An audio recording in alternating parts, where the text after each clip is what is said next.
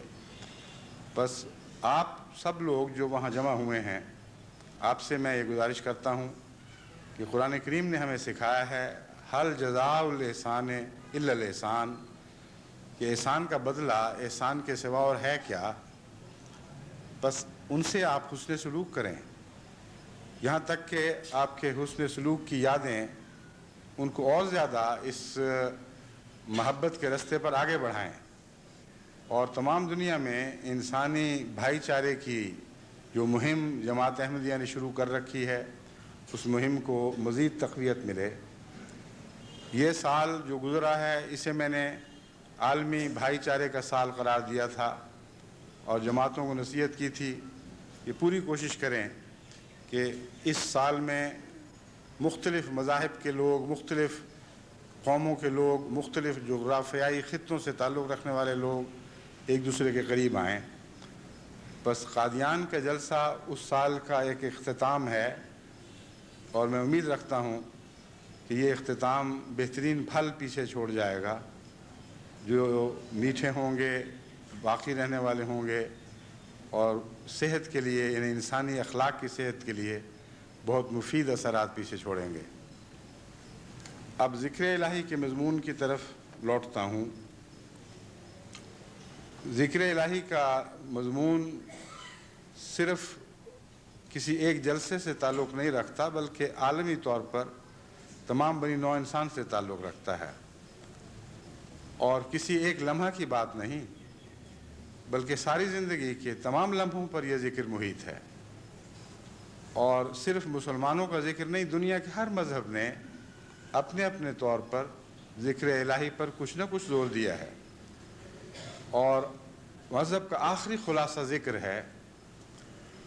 بس ذکر سے متعلق بہت کھول کھول کر جماعت کو سمجھانے کی ضرورت ہے کہ ذکر ہے کیا، کیسے کیا جاتا ہے، اور اس کے نتیجے میں آپ کے اندر کیا پاک تبدیلیاں پیدا ہوں گی اور ہونی چاہیے۔ اس سلسلے میں حضرت اقدس محمد مصطفیٰ صلی اللہ علیہ وآلہ وسلم کے ذکر کے طریق بیان کر رہا تھا، اور بات اس طرح چھیڑی تھی کہ ایک مشہور عرب شاعر امراء القیس گزرا ہے جس نے اپنے دو ساتھیوں کو یہ کہہ کر ایک منزل پر رکنے کی ہدایت دی کہ یہ میرے محبوب کی منزل کے مٹے ہوئے نشانات ہیں، انہیں دیکھ کر میرا محبوب مجھے یاد آتا ہے، بس اے میرے ساتھیوں تم بھی ٹھہرو، کچھ عرصہ ہم مل کر ان مٹتے ہوئے نشانات پر آنسو بہا لیں۔ تو میں نے یہ ذکر کیا کہ ایک شاعر اپنے محبوب کے ساتھ ایسا تعلق رکھتا ہے کہ اس کی منزل کے مٹے ہوئے نشانات بھی اس کا ذکر کرنے پر مجبور کر دیتے ہیں۔ تو اللہ کے ذکر سے ہم کیسے غافل ہو سکتے ہیں جس کے نشانات تمام کائنات پر محیط ہیں، جو آفاق میں بھی ہے اور انفس میں بھی ہے، باہر بھی ہے اور اندر بھی ہے۔ انسان خواہ باہر کی دنیا کا مطالعہ کرے یا اپنے نفس میں ڈوب جائے،